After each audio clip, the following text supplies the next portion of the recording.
How's it going, ladies and gents? Reverend Saint back again. Today I finally got some Halo 5 gameplay for you guys. But first, before we talk about what I want to get into, which is the campaign, excuse me, dang. I will not give you guys any spoilers. There will be a little hints here, but I'm not going to spoil anything for you guys because I hate it when that happens.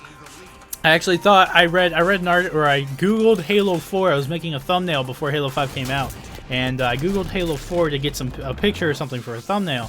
And I didn't have it on images yet, and I searched it, and the first thing that popped up was from, I think it was from Polygon or something like that.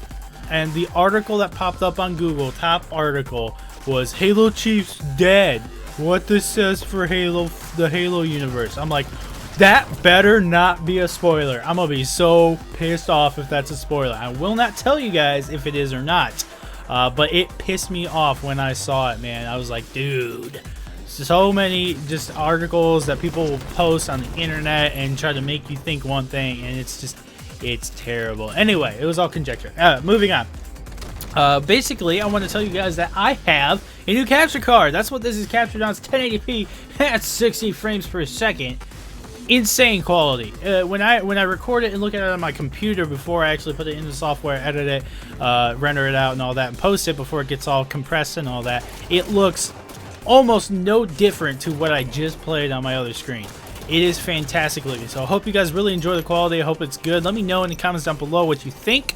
It is the Elgato HD60 Pro is my new capture card. I used to run the AverMedia Live Gamer HD because it was 720p 60 frames per second, really good for live streaming, whereas the original Elgato sucked for live streaming because there was audio sync issues with microphones and stuff like that, unless you use the Elgato software. You could not use like third-party software like OBS to stream, which back then made it impossible to use like a webcam or a banner or anything like that. So sadly, I had to get rid of the Elgato and I got the Live Gamer. Now I'm back to Elgato because they made an internal card, no sync issues, so it's great. So let me know what you guys think of the comment or quality down below.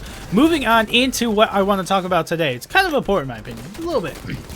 I want you guys to know that, first of all, I do think the campaign is an excellent campaign as far as shooters goes.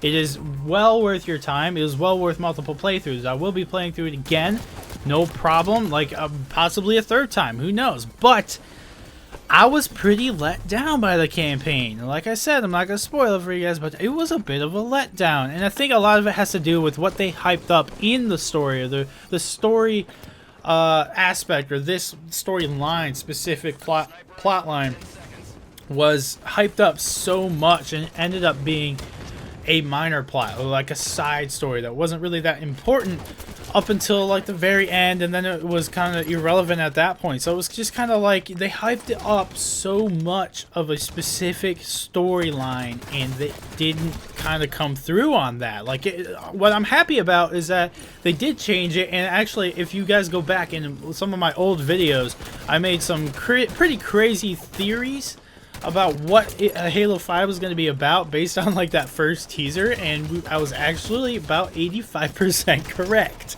The main story is pretty much my exact theory, which is actually kind of freaking hilarious and awesome, but they delivered it in such a different way that it doesn't make nearly as much sense as it would have if they would have done it the way that me and other people who probably had the same theory thought they were gonna do. So they kind of tried to squeeze so much in there, I guess, that it just kind of made you feel like you were jumping around. You're like, am I supposed to hate this guy? Am I supposed to like this guy? Or the other way around, is this guy supposed to be a bad guy, or is this guy supposed to be a good guy? Does it really matter? They both seem pretty good. Does it matter? They both seem pretty bad. Who is this guy over here? You know, it was just kind of jumbled up and all kind of scattered throughout the story, and you're just kind of like, what's going on? And they put so much dialogue like in missions as you're fighting. There's tons of radio comms going, and you have to listen a lot of times to actually get some of the story. I played through it in co-op with my cousin the day it came out. We started at like 2 a.m., played it for about 2 hours, went to bed, woke up, and played the rest of it the next day on Tuesday, and we beat it. Freaking enjoyed it, loved it, but we were kind of let down. We were still kind of let down by it. And he actually had missed a lot of the dialogue simply because of all of the dialogue going on during firefights and stuff like that. So if you do play through this campaign, I definitely advise you guys to turn down all other sounds except for VO, so you can make sure you get those dialogue cues in combat, because there's a lot of story that's in those dialogue cues, and it kind of sucks like because of that. Like, and the cutscenes are great and the graphics are great, the scenery is amazing, but they just kind of put too much emphasis, I felt, on the hype when it comes to the wrong storyline, I guess. And I understand why. They didn't want to give anything away. They didn't want to spoil anything, because it's kind of a big deal what they did, which is my theory that being accurate. That theory is a big deal. It's for fans. It's a huge deal for fans, and they don't want to just give it away. They want it to be like, what? No way type of thing, even though you kind of knew it was coming.